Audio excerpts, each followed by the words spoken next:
അപ്പം മക്കളെ, എത്ര തവണ ഈ മന്തി കഴിച്ചിട്ടുണ്ടോ എന്ന് ചോദിച്ചാൽ അതിനൊരു ഉത്തരവില്ല കേട്ടോ. എന്നോട്ടാ കഴിക്കാൻ തുടങ്ങിയെന്ന് വെച്ചാൽ അതൊരു ഓർമ്മയില്ല.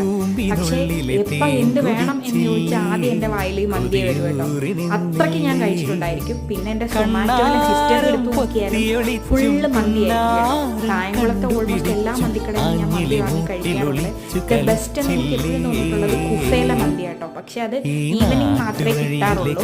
ഇപ്പൊ പക്ഷെ ഞാൻ കഴിക്കുന്നത് കായംകുളം ബസ് സ്റ്റാൻഡിന്റെ അടുത്തുള്ള അറേബ്യൻ ദർബാറിലെ നോർമൽ മന്തിയാട്ടോ. സൂപ്പറായിരുന്നു കേട്ടോ.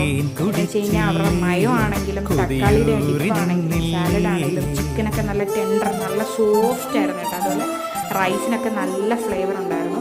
എനിക്ക് പൊതുവേ നോർമൽ മന്തിയാണ് കേട്ടോ ഇഷ്ടം. എനിക്ക് അൽഫാം മന്തി, പെരി പെരി മന്തി, മറ്റേ അതിനെക്കാട്ടി ഒക്കെ എനിക്കിഷ്ടം ഈ നോർമൽ മന്തിയാണ്. പക്ഷേ ചിലവർക്ക് ഈ പുഴുങ്ങിയ ചിക്കൻ്റെ ഫ്ലേവർ ഇഷ്ടപ്പെടില്ല. പക്ഷേ എനിക്ക് എന്തോ ഈ ഫ്ലേവർ ഭയങ്കര ഇഷ്ടമാണ്. അപ്പം നിങ്ങൾ